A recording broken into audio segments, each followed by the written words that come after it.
Pride and Prejudice Chapter 47.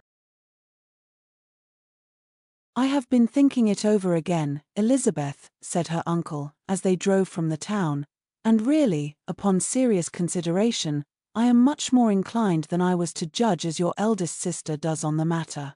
It appears to me so very unlikely that any young man should form such a design against a girl who is by no means unprotected or friendless, and who was actually staying in his colonel's family, that I am strongly inclined to hope the best.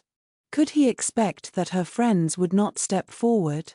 Could he expect to be noticed again by the regiment, after such an affront to Colonel Foster?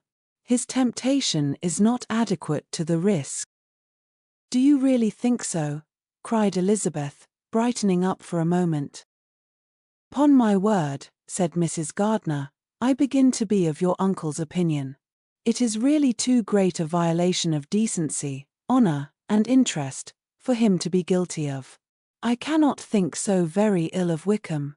Can you yourself, Lizzie, so wholly give him up, as to believe him capable of it? Not, perhaps, of neglecting his own interest, but of every other neglect I can believe him capable. If, indeed, it should be so. But I dare not hope it. Why should they not go on to Scotland if that had been the case?" "In the first place," replied Mr. Gardiner, "there is no absolute proof that they are not gone to Scotland." "Oh, but their removing from the chaise into a hackney coach is such a presumption, and, besides, no traces of them were to be found on the Barnet road."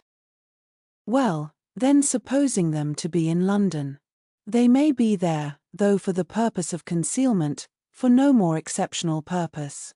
It is not likely that money should be very abundant on either side, and it might strike them that they could be more economically, though less expeditiously, married in London than in Scotland. But why all this secrecy? Why any fear of detection?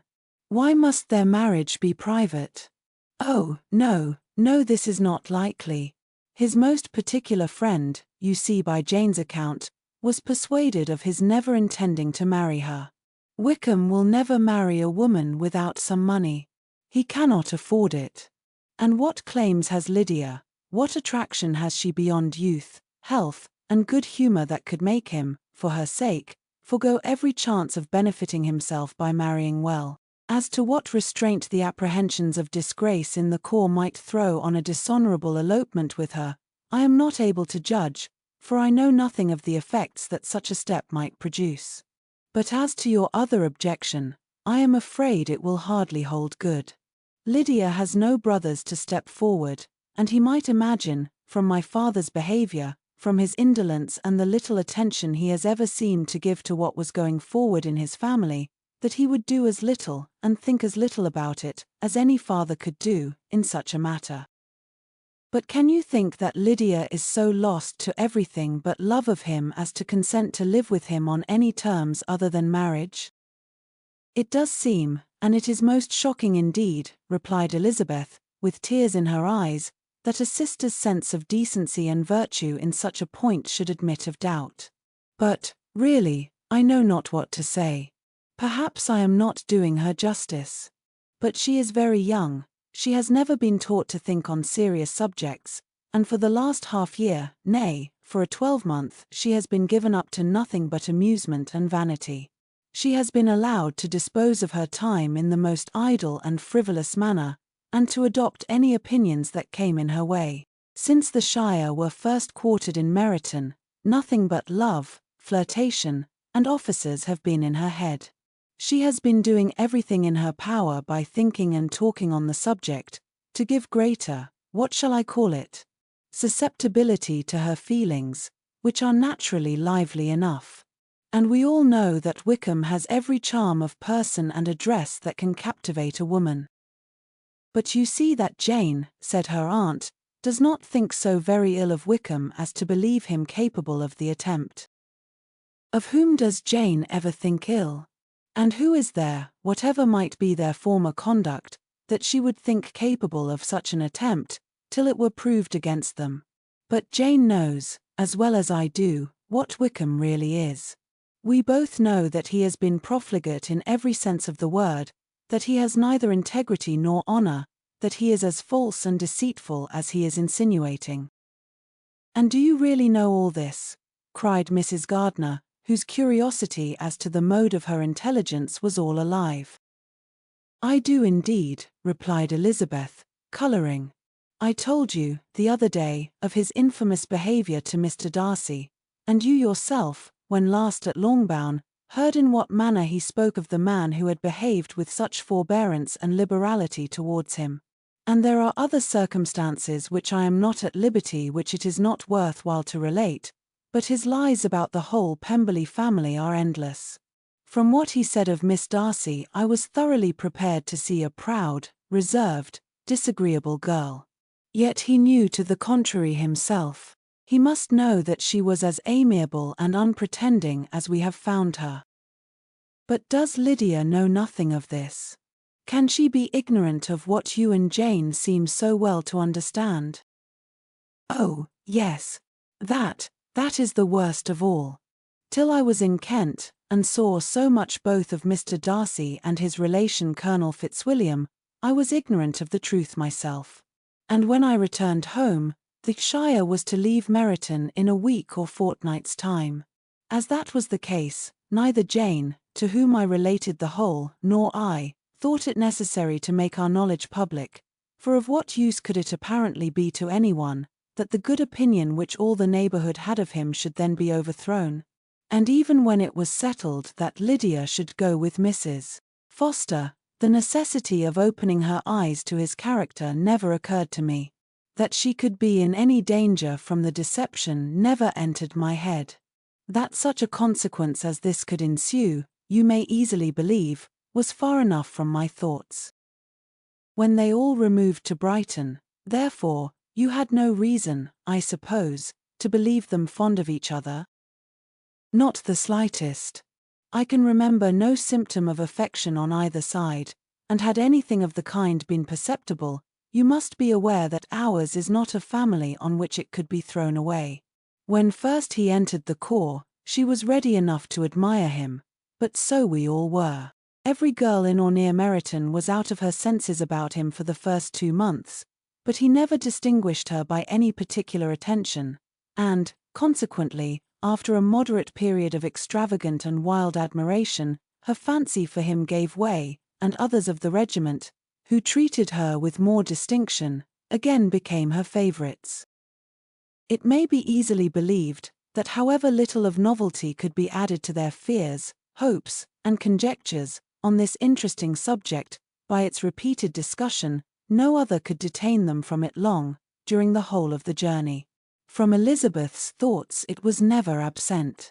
Fixed there by the keenest of all anguish, self-reproach, she could find no interval of ease or forgetfulness.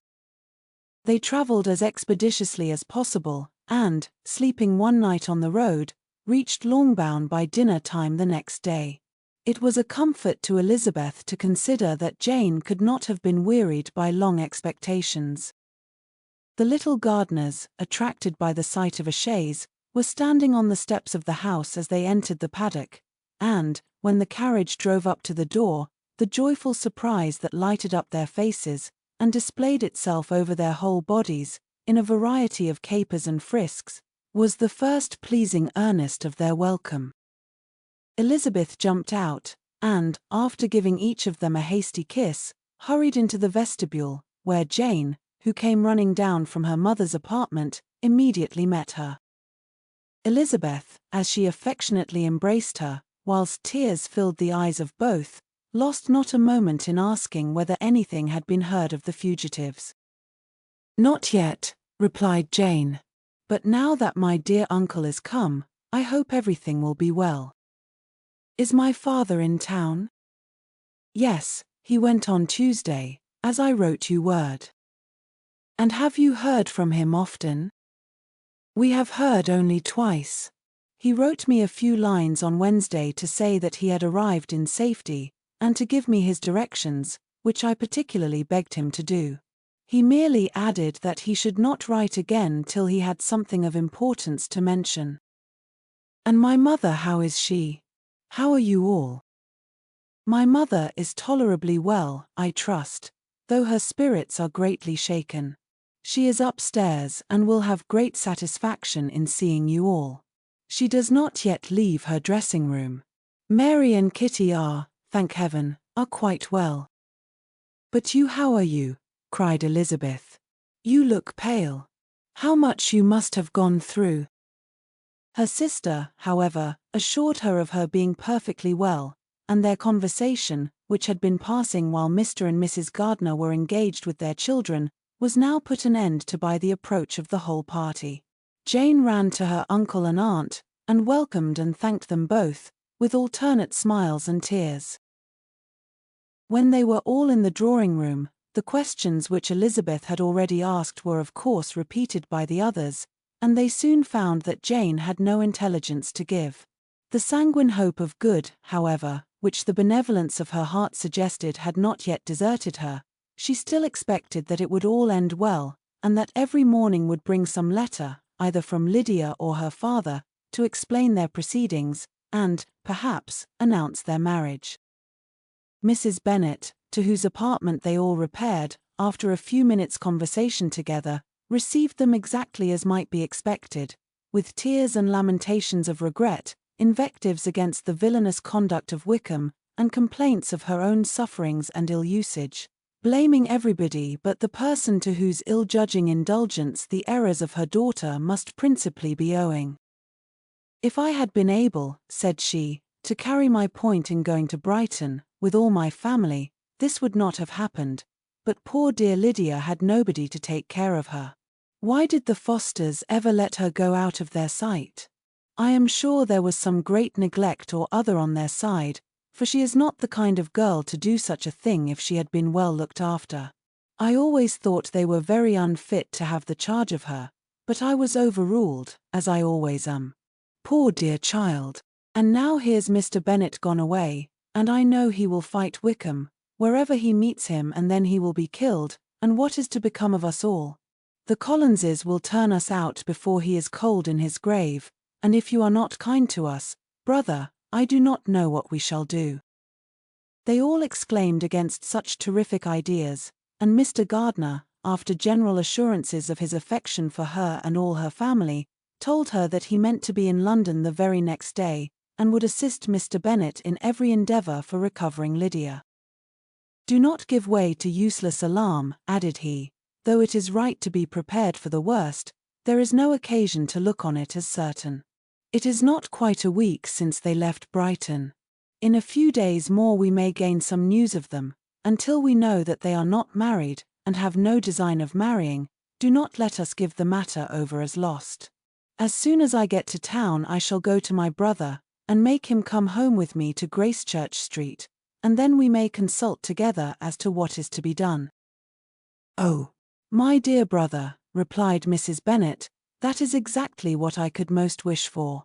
And now do, when you get to town, find them out, wherever they may be, and if they are not married already, make them marry. And as for wedding clothes, do not let them wait for that, but tell Lydia she shall have as much money as she chooses to buy them, after they are married. And, above all, keep Mr. Bennet from fighting. Tell him what a dreadful state I am in, that I am frighted out of my wits, and have such tremblings, such flutterings, all over me, such spasms in my side and pains in my head, and such beatings at heart, that I can get no rest by night nor by day. And tell my dear Lydia not to give any directions about her clothes till she has seen me, for she does not know which are the best warehouses. Oh, brother, how kind you are! I know you will contrive it all.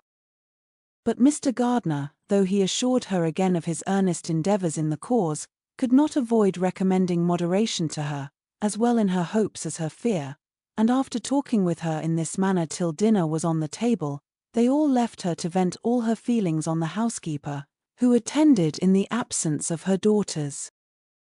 Though her brother and sister were persuaded that there was no real occasion for such a seclusion from the family, they did not attempt to oppose it, for they knew that she had not prudence enough to hold her tongue before the servants, while they waited at table, and judged it better that one only of the household, and the one whom they could most trust should comprehend all her fears and solicitude on the subject.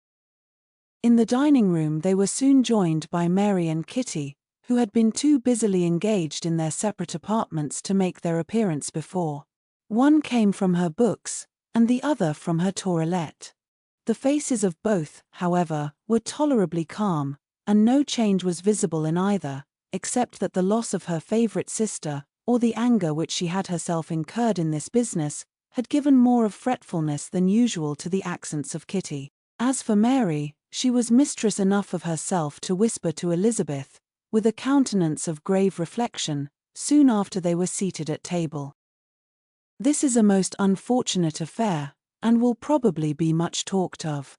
But we must stem the tide of malice, and pour into the wounded bosoms of each other the balm of sisterly consolation."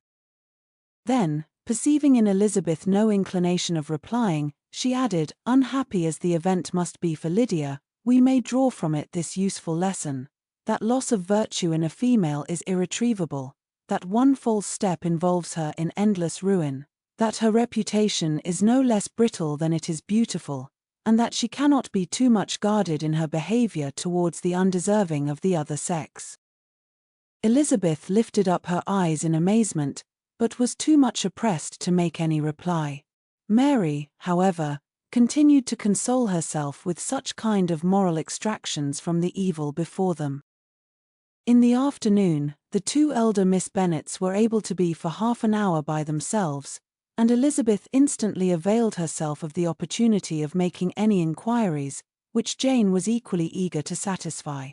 After joining in general lamentations over the dreadful sequel of this event, which Elizabeth considered as all but certain, and Miss Bennet could not assert to be wholly impossible, the former continued the subject, by saying, "But tell me all and everything about it which I have not already heard. Give me further particulars. What did Colonel Foster say? Had they no apprehension of anything before the elopement took place? They must have seen them together for ever." Colonel Foster did own that he had often suspected some partiality, especially on Lydia's side, but nothing to give him any alarm. "I am so grieved for him. His behavior was attentive and kind to the utmost. He was coming to us, in order to assure us of his concern, before he had any idea of their not being gone to Scotland. When that apprehension first got abroad, it hastened his journey." And was Denny convinced that Wickham would not marry? Did he know of their intending to go off? Had Colonel Foster seen Denny himself? Yes, but, when questioned by him, Denny denied knowing anything of their plans, and would not give his real opinion about it. He did not repeat his persuasion of their not marrying, and from that, I am inclined to hope, he might have been misunderstood before. Until Colonel Foster came himself, not one of you entertained a doubt, I suppose, of their being really married? How was it possible that such an idea should enter our brains? I felt a little uneasy or a little fearful of my sister's happiness with him in marriage, because I knew that his conduct had not been always quite right. My father and mother knew nothing of that, they only felt how imprudent a match it must be. Kitty then owned, with a very natural triumph on knowing more than the rest of us, that in Lydia's last letter she had prepared her for such a step. She had known, it seems, of their being in love with each other, many weeks. But not before they went to Brighton? No, I believe not. And did Colonel Foster appear to think well of Wickham himself? Does he know his real character? I must confess that he did not speak so well of Wickham as he formerly did. He believed him to be imprudent and extravagant. And since this sad affair has taken place, it is said that he left Meryton greatly in debt, but I hope this may be false. Oh, Jane, had we been less secret, had we told what we knew of him, this could not have happened. Perhaps it would have been better, replied her sister. But to expose the former faults of any person without knowing what their present feelings were, seemed unjustifiable. We acted with the best intentions. Could Colonel Foster repeat the particulars of Lydia's note to his wife? He brought it with him for us to see." Jane then took it from her pocketbook and gave it to Elizabeth. These were the contents.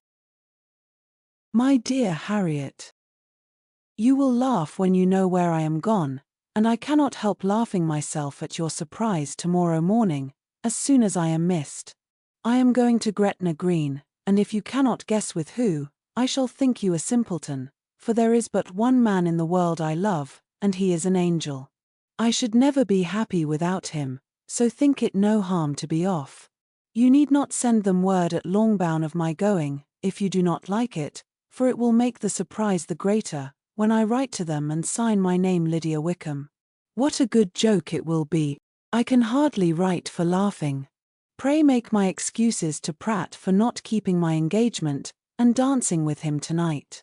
Tell him I hope he will excuse me when he knows all, and tell him I will dance with him at the next ball we meet, with great pleasure. I shall send for my clothes when I get to Longbourn, but I wish you would tell Sally to mend a great slit in my worked muslin gown before they are packed up. Goodbye. Give my love to Colonel Foster. I hope you will drink to our good journey. Your affectionate friend, Lydia Bennet." "Oh, thoughtless, thoughtless Lydia," cried Elizabeth when she had finished it. "What a letter is this, to be written at such a moment, but at least it shows that she was serious on the subject of their journey. Whatever he might afterwards persuade her to, it was not on her side a scheme of infamy. My poor father, how he must have felt it! I never saw anyone so shocked. He could not speak a word for full 10 minutes. My mother was taken ill immediately, and the whole house in such confusion." "Oh, Jane," cried Elizabeth, "was there a servant belonging to it who did not know the whole story before the end of the day?" "I do not know. I hope there was. But to be guarded at such a time is very difficult. My mother was in hysterics, and though I endeavored to give her every assistance in my power, I am afraid I did not do so much as I might have done, but the horror of what might possibly happen almost took from me my faculties. Your attendance upon her has been too much for you. You do not look well. Oh, that I had been with you! You have had every care and anxiety upon yourself alone. Mary and Kitty have been very kind, and would have shared in every fatigue, I am sure, but I did not think it right for either of them. Kitty is slight and delicate, and Mary studies so much, that her hours of repose should not be broken in on. My Aunt Phillips came to Longbourn on Tuesday, after my father went away, and was so good as to stay till Thursday with me. She was of great use and comfort to us all. And Lady Lucas has been very kind. She walked here on Wednesday morning to condole with us, and offered her services, or any of her daughters, if they should be of use to us." "She had better have stayed at home," cried Elizabeth.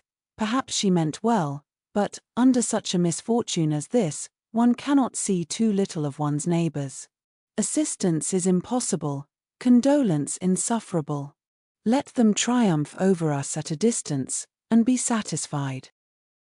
She then proceeded to inquire into the measures which her father had intended to pursue, while in town, for the recovery of his daughter.